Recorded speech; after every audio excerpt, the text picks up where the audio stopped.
Hello everyone, আসসালামু আলাইকুম সবাইকে। আশা করি আপনারা সবাই অনেক অনেক ভালো আছেন। তো আজকে আমি আম্মুর সাথে চ্যালেঞ্জ করেছি যে কি আমি খিচুড়ি বানাতে পারি। কারণ কি নানুর বাড়িতে একবার হচ্ছে আমি যে মানে পিকনিক করেছিলাম, তো পিকনিক করার সময় আমি খিচুড়ি রান্না করেছিলাম। ওরা আমাকে টুকটাক হেল্প করছে, কারণ কি মাটির চুলায় রান্না করতে পারি না, তাই জন্য ওরা শুধু চুলা জ্বালিয়ে দিয়েছিল আর আমি হচ্ছে রান্না করেছিলাম।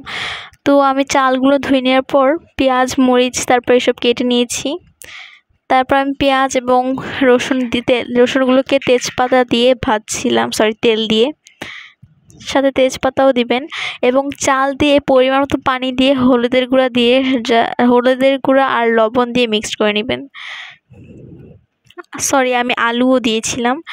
তারপর আমার ভাই বললো আমাকে কাপ নুডলসগুলো বানিয়ে দিতে, তাই জন্য আমি এটা নামিয়ে বানাতে হয়েছিল। তো ফাইনালি আমার খিচুড়িটা হয়ে গিয়েছে।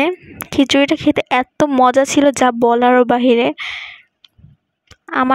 আমার আম্মু খিচুড়িটা খেয়ে আমাকে 10 আউট অফ 10 দিয়েছে। তো এখন আমি মরিচের ভর্তা বানাচ্ছি।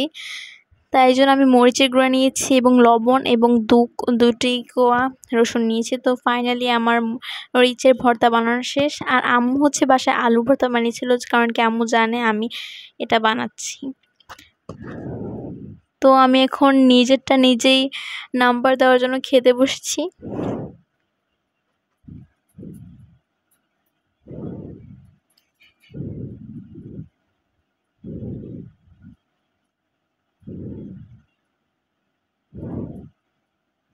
আমি জানতাম না যে আমারটা এত মজা হবে। ফার্স্ট টাইম আমি এত মজার খিচুড়ি রান্না করেছি, তাই জন্য ভাবলাম আপনাদের সাথেও শেয়ার করে দিই। এবং আমি নিজের খিচুড়িটাকে নিজেও 10 আউট অফ 10 দিচ্ছি। তো আজকের মতো এতটুকুই। আশা করি আপনারা সবাই ভালো থাকবেন, সুস্থ থাকবেন এবং আল্লাহ হাফেজ।